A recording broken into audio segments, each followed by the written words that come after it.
So with that, I want to quickly introduce the talent that we have. First, Austin Hitchcock. Austin is the director of account development from Highspot. When he's not working, Austin's a big Seattle sports guy. He's a Huskies fan, and he loves golf. We also have the amazing Courtney Smith.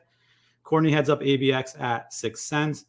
No offense, Austin, but Courtney is a Big Ten fan, particularly basketball, live music fan, and Scotch tasting. Also joining us is Jung. He's the VP of marketing at Dooley, Cold Brew, Board Games, Hot Sauce Collector. And we've got the video guru himself, Tyler Lessard, VP of marketing at Vidyard. Tyler's 5 nines include playing basketball, spending time with his kids, and creating videos. And last but not least, our moderator for today's event is Darrell Alfonso. Darrell is the Global Marketing Operations Manager at AWS. Darrell is a Pomeranians fan, anything Marvel, and creating memes. And with that, I'm going to turn it over to Darrell. Darrell is going to be moderating the session with this amazing panel group, and I'll be back at the end. Thanks. Thanks for that. And thanks for everyone for joining us. Really excited to moderate this panel, and excited to learn a lot from the experts themselves. So, and for the audience, if you could, start typing away your questions, we're definitely going to prioritize those. We have some burning questions that we already have that I'm going to be asking to the panel. But of course, we want to make this really interactive. So if anybody drops in some questions, I want to make sure we get to those. So I'll be fielding the questions and directing them to a specific panelist. But if you have a question for a specific panelist, go ahead and flag that, or just make a note of that if you want to ask someone specific. And then so when I get to you, Courtney, Mark, Tyler, and Austin, I'll ask you a question, and then we'll probably direct the question to another panelist, unless of course one of you is very compelled to speak. Feel free to raise your hand or just unmute yourself, and we're happy to sort of expand on one of the questions. So let's get started. So the first one that I have here is, in the last 5 years alone, there's been an explosion of marketing and sales technology available to us. How are you ensuring that your teams are using them as intended to build a personalized experience for each buyer and not just more automated touches? Courtney, let's start with you. How do you feel about that question, and how do we make sure that we're keeping the personalization in the experience for our prospects and customers? Yeah, sure. So I feel like, in the last 5 years, as you mentioned, there's been an explosion of technology, particularly around this topic. How do we make our marketing and sales outreaches more personalized?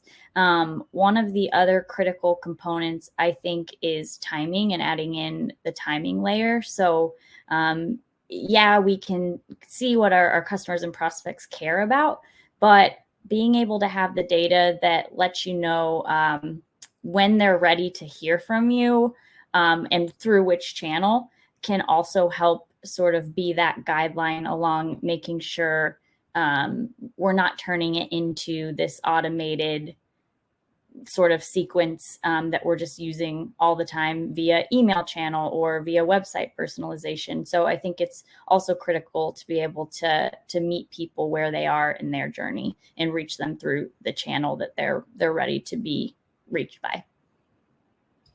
Yeah.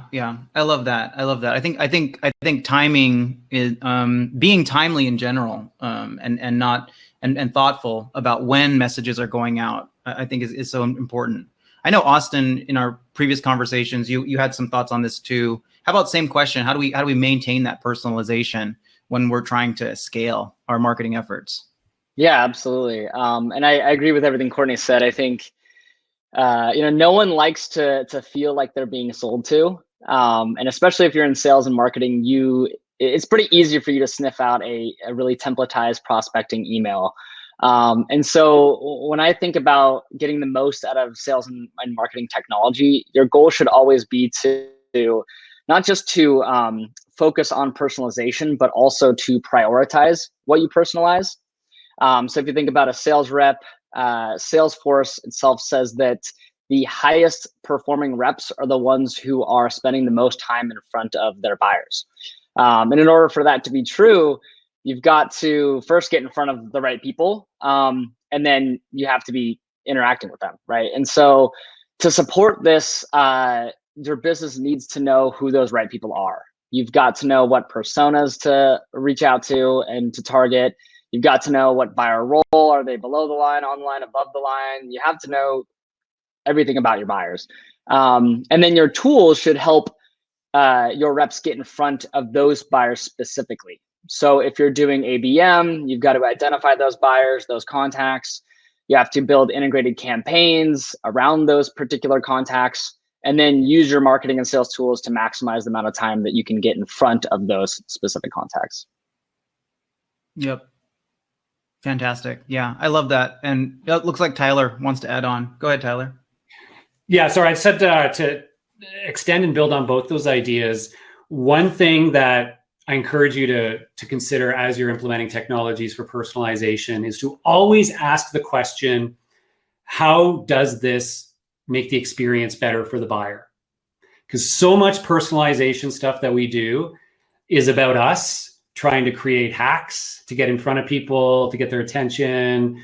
And often it's not always in the best interest of the buyer. And is it always creating a better experience? And that's where I would try to focus my energy, is on technology and personalization concepts that actually create a better experience for your audience. And in some cases, it's like, what am I doing with the data I'm collecting? Like, why am I getting this? Is that give me an opportunity to deliver them something that's more relevant, more personal to them, more interesting? So that's another layer to make sure you're not implementing tech for the wrong reason. Always have that as part of any piece of tech or process. Does this make the buyer experience better?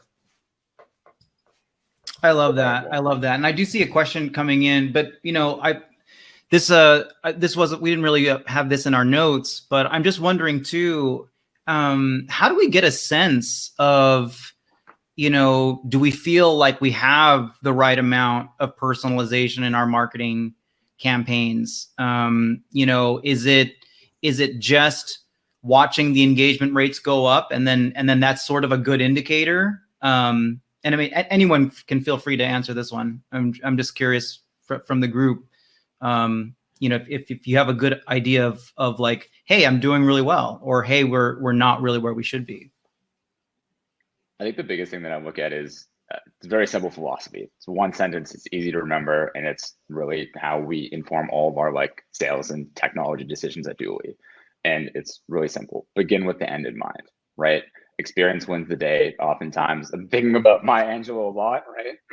Bear with me. I'm losing my voice a little bit. Hopefully it's not the hot sauce, but people are never going to remember what you say, but they're going to remember how you made them feel, right? So at the end of the day, our litmus test at Dooley is, if I saw this, would I go home at the end of the day and tell my friends, my partner, my family, my network, right? Is it unique enough that it merits conversation outside of my business hours? And if it's not, probably go back and do it again. And I mean, I'm a little bit of like the challenger here. If everyone's using the same sales tech to do the same thing, I'm going to go over to left field and do the exact opposite. If you're running the same playbook to do the same thing as 15 other companies on LinkedIn, and it's popping up in my feed, I'm going to take that. I'm going to go to WhatsApp. I'm going to go to Instagram. I'm going to hit you up in Facebook Messenger. I'm going to find unique ways to create experiences that is the exact opposite, the 1% of what people are not doing. And, I saw a comment in chat about a bad personalization. There are hacks, there are easy things you can do, like, hey, quote, first name, just kidding, Mark, right? But then when Mark, it still says Mark P, because I have my middle name on LinkedIn and I can see that you're automating that message, right? That's like, don't try to pull one over on me. We're big fans, and we talked a little bit about the hot sauce. We host this like hot sauce sales show on Dooley on LinkedIn Live, and when we would get bloopers from that show, we would hit up the companies that we were targeting, and it's like, hey, do you want to see your CMO just completely die eating one of the world's hottest hot sauces?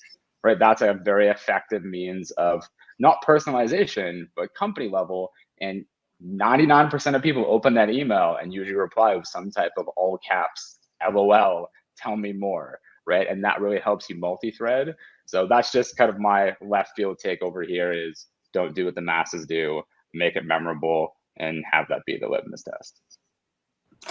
Yeah. I would just tag on to that. I think certainly like engagement could be considered a hard metric. What are your conversions?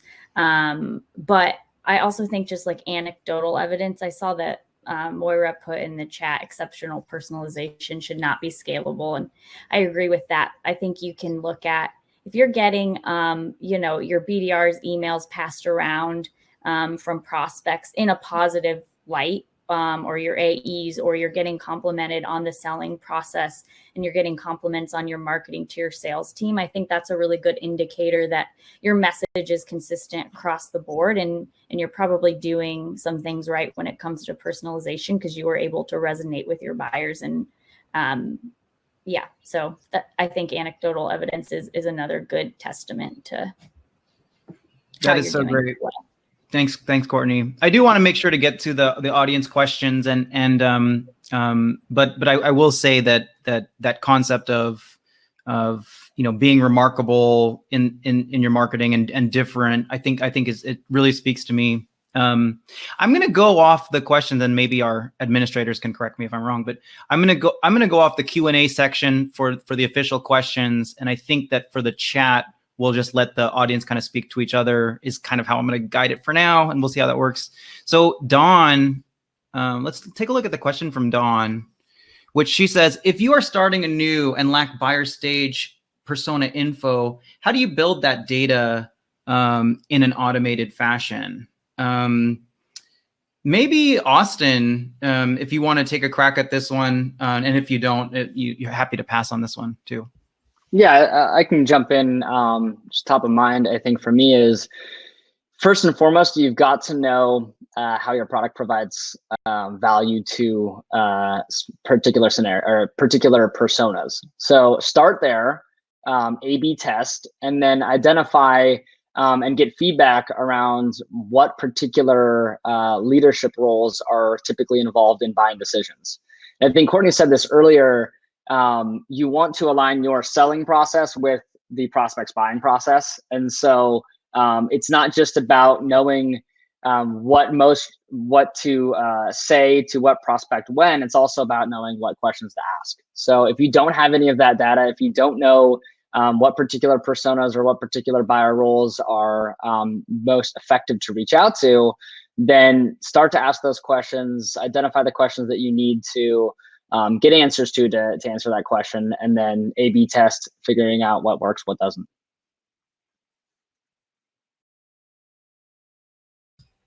Whoops, I was on mute. Yeah. I think that's great. I think that's great. And then talking to customers and potential customers, I think it really comes to mind as well, especially for the early stage companies where you're really trying to get the positioning, and then get what works right. So I love that.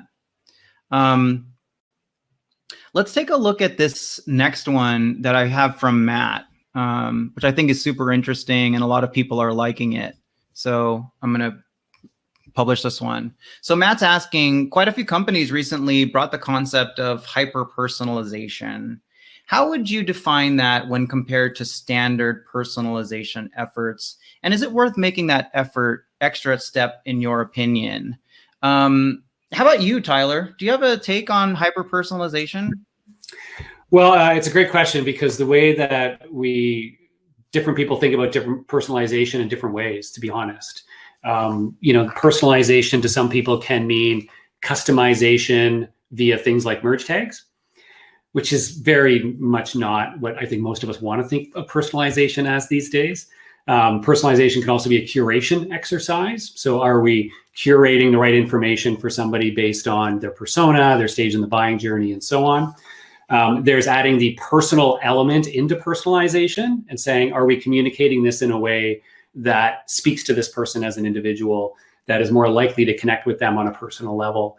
And then there's right down to individualization, which is typically what you see done in a more one-to-one way, where an individual sales rep may be hyper-personalizing a message based on things they've learned by researching that prospect online through different channels or through the past activities that they've had. So I want to just make it clear to everybody that there are lots of different ways to personalize. Hyper-personalization, from my experience, typically lends towards the latter part of what I explained there, that it's, you know, getting to that degree of individualization. And I would say that from a one-to-many marketing perspective, it's extremely hard and extremely dangerous to try to do that. As much as we want to think, okay, we can grab all these stuff, we can create a very unique message for this one person. You know, I feel like we're not quite there yet. I don't know that we will be anytime soon from an automation perspective. But I think true hyper-personalization and partnering with your sales team, your sales development team, is absolutely a win. And those folks should be adept at getting the data from you to know as much as they can about that prospect from you as marketers, doing their own additional research, and doing that hyper-personalized outreach in a one-to-one fashion. Not for every prospect, but for key accounts that you're working on together, or those that warrant the highest quality touches. Yeah, yeah. And would you say that, you know, if it's hyper-personalization means, you know, additional or above the normal personalization that you would typically do, should we reserve that for sort of these like testing or like small experiments that we're running, and not sort of, you know, because the probably don't have the bandwidth or capability almost to do it at a really large scale. Is that kind of also how we want to think about hyper-personalization? Or maybe it's just for those key accounts. I don't know, the largest ones. I don't know.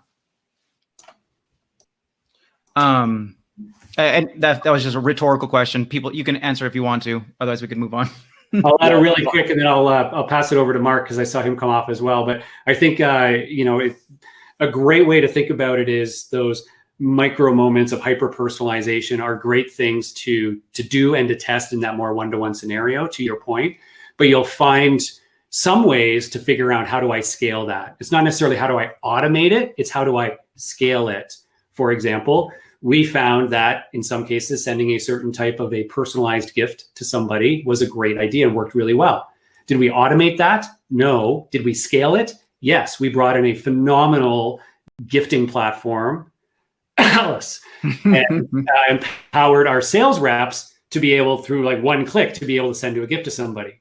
So think about how you can scale those hyper-personalizations, but not necessarily always having to think about it as an automation exercise. Mark, what's your hot take?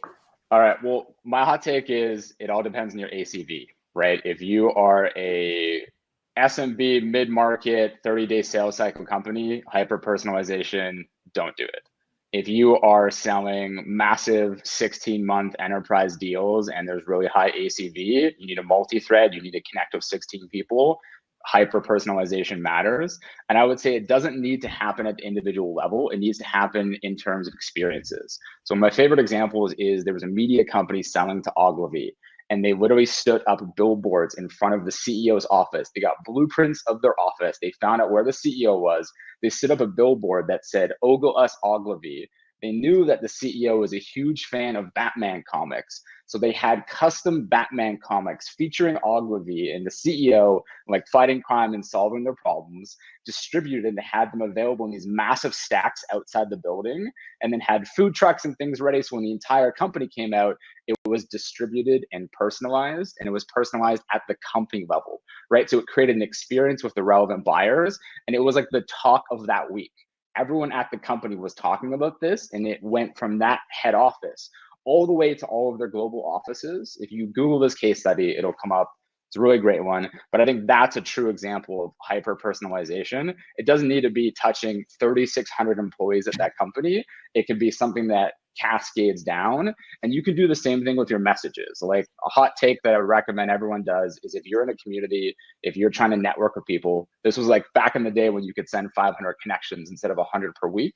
I have like a keyboard extension that I use in my Chrome, and I have cities. So if I'm connecting with someone in San Francisco, I have a message that says, hey, you know, I'm actually going to be in San Fran this month. This is like my favorite restaurant. I don't really miss out. And you can create these like easy micro things when you're connecting with people that makes it feel personalized, but it lets you do that at scale. And that's just a great way to like bond with people and have rapport. And you can do that in your marketing as well. I love that, and thanks for sharing that case study. I think that takes a personalization to a whole new level. Let's definitely keep going, because I want to make sure to get to these other questions, and for the audience, you can vote on these questions, it looks like, so we can almost start to prioritize them that way if we get a really popular question. Let's do this one from Tracy. And Tracy says, some say personas are dead, too general. I think they still serve a purpose. Where else would you start? Maybe Courtney, do you have some thought? Do you use personas at your organization and recommend that other marketers do so? Or how has that sort of evolved a little bit? Yeah, I mean, I would disagree that personas are dead. I think we all have a buying job to do, and we need tools that are going to help us get our job done. We have a series of tactics that we can do, but we're looking at which ones are going to be the most effective to help us achieve our jobs. And so understanding what someone's product or solution can do to support me and help me get my job done is really important. So if you don't know those sort of like challenges and problems that exist within personas, I don't think you can effectively reach your buyers. I would say like somewhere else you could start, or just like another segment to think about, of course, would be like, we've been talking a lot about deal size. So also company size, the way things get done at a 300 person company is very different than a way it gets done at a 3,000 person company or a 10,000 person company. And then of course, industries super applicable as well. Cause the way things happen from industry to industry is very different as well. I agree. And I think that also personas is just like another exercise in getting to know your customers more. And then some of the maybe personas are dead thing comes from, I think just marketing that again is not really remarkable, right? And they think that personas don't work because their marketing's not really great. So or maybe they're just not using it the right way. We did have a question that's getting a good amount of votes here. So let's take it from Brett. My question is about video messaging. I've attended quite a bit of webinars, including the one yesterday from Vidyard. My open rates have gotten better with best practices, but they're still really low. So my question is shifting away from what are best practices to from experience. I'm not really reading that right. It's shifting away from what are best practices to, I assume, how do you make a good experience? What am I doing wrong? Let me make sure I'm getting this question correctly. I think I might be able to, Darrell, I think what he's saying is like from experience, what might he be doing wrong, as opposed to just like the general best practices, which teach it in a different way. And I can start there. I do a little bit of both. I do a lot to teach and talk about the best practices, but I also see a lot of things that people have been doing in the field that have had some really interesting results. The first thing to be mindful of, as with any messaging, is who you are, like what kinds of individuals or businesses you're reaching out to. If you're reaching out to larger enterprises who may have stricter firewalls, for example, you don't want to include a video message in your first outreach because it may have a higher chance of getting blocked. So you may want to start with something else and use a video a little bit later on once you've seen some engagement levels. In other cases, that may not be the reality. What I've also found is people who are really smart about, of course, their subject lines as well as the copy around their videos has a big difference in terms of people's willingness to open and interact. And back to this topic of like personalization, the more human, transparent, and casual you can be, the better, generally speaking. Because when a video is in there, and this applies to all of you in marketing as well, right? When you're delivering a message to somebody in video format and it's real people talking about real stuff, it's actually very liberating because it gives you a chance to be much more natural in your language, much more personal and casual and human. You no longer feel like you have to say, download this great ebook, and on page 75, it will talk. You're like, hey, check out this video. I wanted to show you something. It's kind of cool, right? And so I think some things like that you may be worthwhile trying as you go. Connect with me on LinkedIn if you want to chat further. Not sure if anybody else on the panel has had experience in the world of video. I can jump in on this one, Tyler. I think that an important component when trying to scale personalization, because that's kind of what I read here when I read Brett's comment. It's he's sending out a lot of video, he's getting engagement, but he's not having as much success as he wants to have. And so how can he scale that? How can he get more responses? How can he get more engagement? I think you have to think about the customer and put the customer first. And right now, more than ever, customers are a lot more educated than they have ever been. And so, yeah, we can do a lot of things to get in front of buyers quicker and faster than we used to. But that also means, as a salesperson, your job has to it gets a little bit harder. You've got more competition, more noise that you have to break through. You have to differentiate yourself. You've got to provide more value. And so I think something that I recommend for Brett to try is identifying where he might think that buyer is within their journey. Do they have no idea what your solution does? Or are they using a competitor? Have they heard of you? Have they done some research on your website? If you can get that insight, then your personalized video messages can align a lot more to what is top of mind for them, and they're much more willing to take a conversation with you. From a tactical level, the biggest thing that I see as a mistake from the hundreds of videos I get per week is you can do like 1,000 words basically in 60 seconds of video in terms of information you transfer, but you should not. You should keep it tight, 5 to 7 seconds, reference another thing that you sent them elsewhere, get their attention, have it be a touch to keep it relevant. If I get a video and I see that it's 4 minutes, I am closing it immediately. Sometimes if I get a video and it's 90 seconds, I'm closing it. Have it be part of a touch and an experience. Think about it from your buyer. Would you sit down with 1,000 unread emails and 200 outbound DMs and 4-minute videos? That would be your entire night. So think about it from that perspective and supplement it in areas that you can add interest, right? On LinkedIn, send a DM with an audio message. Hey, Tyler, saw Vidyard in this amazing webinar, scoping out it for our sales team here, sending you an email with some notes. By the way, I'm going to shoot you a really funny video we did with your CEO. Check your inbox tomorrow. Right, that becomes a sequence. And also shout out to Vidyard, best in the business for video. If you're looking for someone to use, definitely check them out. And I'm not just saying that because Tyler is the most attractive Canadian here. Awesome.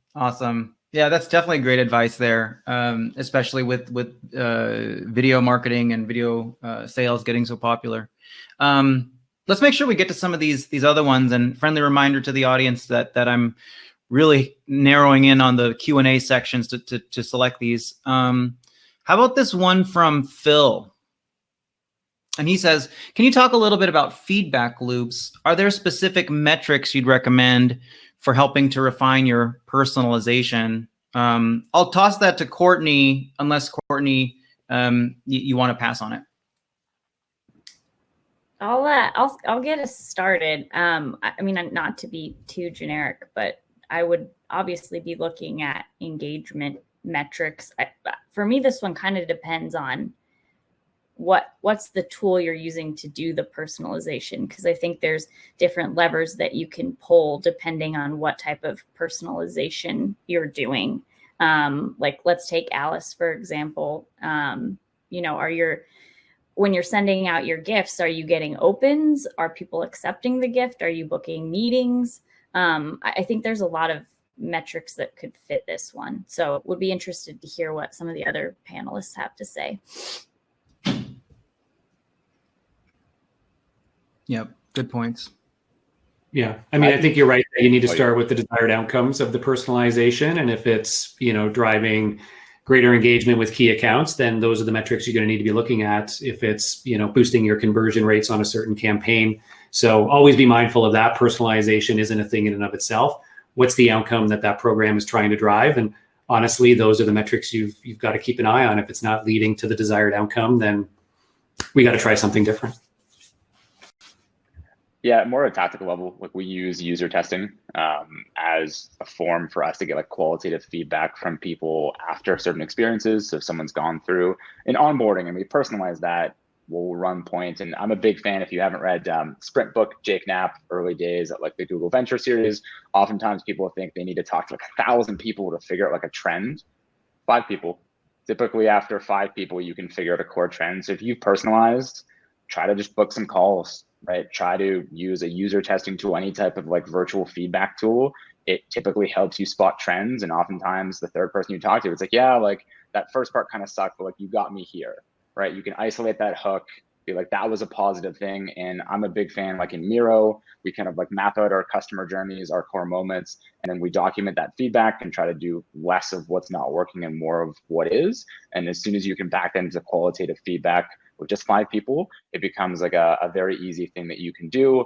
And then same way if you're using a call recording tool, if you have that on sales calls, you can set keywords to track that, and you can do like a recap meeting with your team at the end of the week, cover off those core trends in a spreadsheet, and then just Slack it to people, or use a video software like Vidyard, record a 60-second overview, drop it in Slack, and that way it's like async and everyone can have it.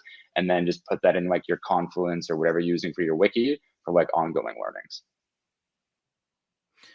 Yep, great point. And I missed part of the question because I had some technical stuff, but I also think it's just having that regularity or the cadence of reviewing, your results is so key. So often do we implement a new strategy and we sort of just let it run until and we don't really revisit it. And I think that's so important.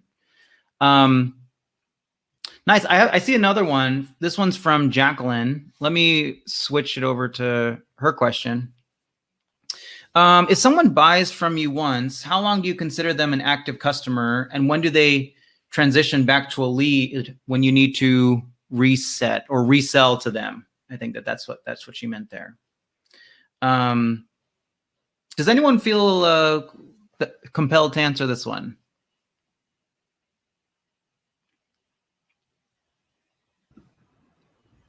I'm just sitting here laughing. Like a common mantra, always be closing or always be selling.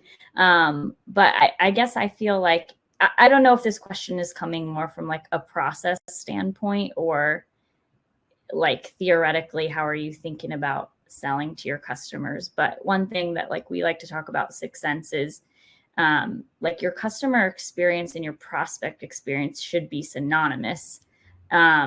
So, the way you treat your customers, like no one wants to treat their customers poorly. I do think we treat our prospects pretty crappy, but we should be taking that customer experience to the forefront of everything we're doing. And I guess just going back to your question, Jacqueline, like I feel like you should always be looking for opportunities to educate your customer and improve upon their experience. I love that answer so much. And I'm really glad that you shared that, and I think it's something that we often forget is treating, not really having too much of a difference between between customers and prospects in terms of, putting our best foot forward, personalizing things for them, and then just making every communication relevant and valuable to them. And I agree. Sometimes, some companies will sort of just treat prospects like a name on the list when that's not really true. Any other comments on that question? I think at the end of the day, customers will respect how you treat them in the buying process. And if they get that vibe in the same way, like when you meet someone and like there's something going on, like you don't click, there's something there, that like visceral like serial killer instinct, people get the fact when you're trying to sell them something they don't need, right? And customers respect when you say, hey, if they come to you saying, hey, I think I want to buy A, B, and C, and you say, honestly, I don't think you need it. I think this, even if it's something else in the market, can help gap fill. When you get here at A, B, C and you are ready, let's definitely have that conversation and get you to that place. That's what wins you LTV in the long run, the respect of a buyer, and someone who becomes a lifelong fan, who, when you need customer stories, testimonials, investor calls, that's the type of relationship I would always advise building. Because if it's just transactional in the short run, I think just it does you a really large disservice in the long term, and then that becomes your reputation in the market. And if that becomes consistent, could kill your business. Thanks for that, Mark. Yep, completely agree. And I know that we have a few more questions, but we definitely have to get into like sort of the closing comments. I'm going to share some of my thoughts, and maybe if there's a little bit of leftover time, we can have some closing comments from the panelists. But this was definitely helpful for me. I love the concept of personalization. From some of my notes here, I love the idea of making sure that the sales process aligns to the buyer process, keeping in mind timing and keeping in mind where they are in sort of their journey to really improve, what we're sending them and why we're sending messages to them. I also love, our conversations about hyper personalization, which I think was very educational for me, and then sort of how to think about going above and beyond and when it's appropriate. I also enjoyed our conversations about the video outreach. I think it's something that everyone's so curious about, and some of the best tactics to do that. Keeping in mind being really respectful of the prospect's time or customer's time, and being thoughtful about what's the video content and its length and how they receive it, I think is so great. So those were some of the really big takeaways that I had.